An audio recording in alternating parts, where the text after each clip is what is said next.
का हाल बा भाई लो। आज माधोपुर के फाइनल मैच रहला तो हमहू चल देनी मैच देखे खातिर।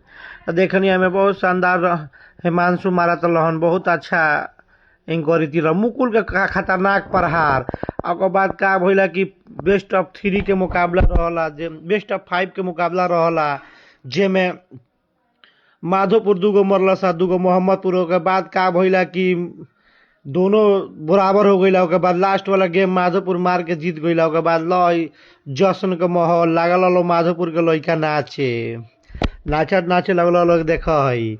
और इ लोग इतना खुशी रहला कि बुझाता कि कुछ इ लोग मिनी वर्ल्ड कप जीत लेले बड़ो। तेहू पे खुश होके के चाही। अच्छा जीत रहला, बढ़िया खेल लो माधोपुर के। मुकुल के बोले मुकुल अच्छा शॉट मरलन। तो लगनी हम बात करे लगनी लोग से बात करे कि ये भाई कैसन माहौल बा, काहे इतना कूदत रहलो, कुछ मिलल बा का। मगर तो मैच तो छोटा मोटा रहला मगर बहुत ही रोमांच रहला, इससे लोग लागला कूदे नाचे। तो हमारा गांव के भेटा गलन बलोकर कैफी बाबू।